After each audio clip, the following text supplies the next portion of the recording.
नमस्कार, तुम्हा सर्वांचं माझ्या चॅनलमध्ये खूप खूप मनापासून स्वागत आहे. जर तुम्ही फर्स्ट टाईमच माझ्या चॅनलला व्हिजिट केली असेल तर नक्की लाईक, शेअर आणि सबस्क्राईब नक्की करा. तर चला मग आजच्या व्हिडिओला सुरुवात करूया. संकल्प कसा करावा, का करावा याची माहिती मी आज तुमच्यासोबत शेअर करणार आहे. संकल्प करणे म्हणजे काय? एखाद्या गोष्टीचा निश्चय करणे, मनामध्ये एखादी गोष्ट ठरवणे आणि ती गोष्ट ठराविक वेळेमध्ये पूर्ण करणे.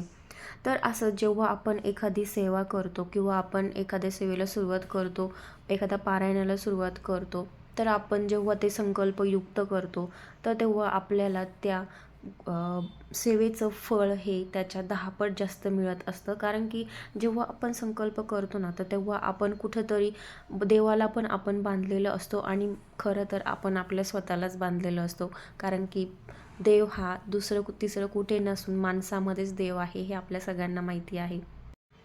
संकल्प घेणे किंवा संकल्प सोडणे ही एकच गोष्ट आहे. जेव्हा आपण संकल्प करतो ना, तर तेव्हा आपण ती सेवा तितक्या डेडिकेशनने, तितक्या पॅशनेटली आपल्याकडून देवही करून घेतो आणि खरोखर आपल्याला आपल्या आयुष्यामध्ये खूप चांगले त्याचे रिझल्ट बघायला भेटतात. आणि खरंच आपलं आयुष्य आपण जेव्हा सेवा करतो तर खरंच सोन्यासारखं आपलं आयुष्य उजळून निघतं. तर सगळ्यात आधी मी इथं दिवा लावून घेतलेला आहे. आपल्याला सगळ्यांना माहिती आहे की अग्निदेवतेच्या साक्षीनेच आपल्याला सेवेला सुरुवात करायची आहे. तर संकल्पासाठी मी इथं कुंकू, याच्यात पाणी घेतलेलं आहे, तांदूळ, फुलं आणि ही एक वाटी घेतलेली आहे. डाव्या हाताने उजव्या हातामध्ये पाणी घ्यायचं आहे आणि ते पाणी आपल्याला पिऊन घ्यायचं आहे. ओम केशवाय नमः. ओम माधवाय नमः.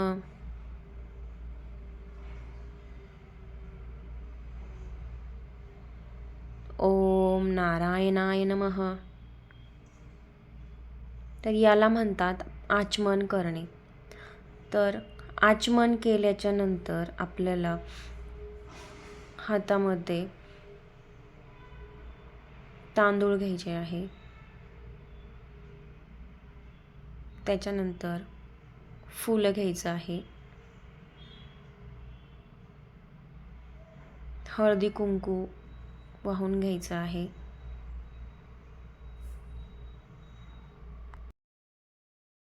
स्वामींसमोर बसायचं आहे किंवा तुम्ही कोणत्याही देवासमोर, जिथं ज्या पण देवाची आपल्याला सेवा करायची आहे त्या देवासमोर बसून आपल्याला आपलं नाव, गाव, गोत्र सांगायचं आहे.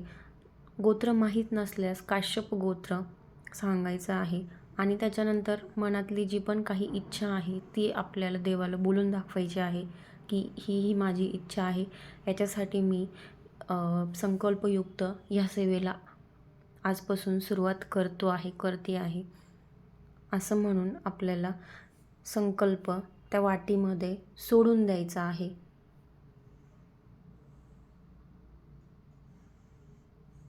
त्याच्यानंतर आपल्याला 3 वेळेस पाणी सोडायचं आहे.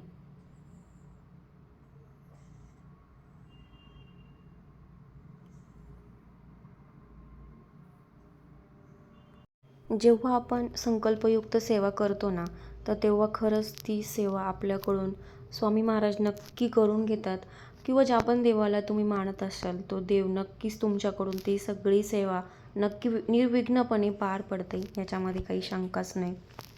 आणि आपल्याला आपणही तेवढ्या डेडिकेशनने ती सेवा पूर्ण करतो आणि आपल्याला खरंच इच्छित असं फळ नक्कीच भेटतं.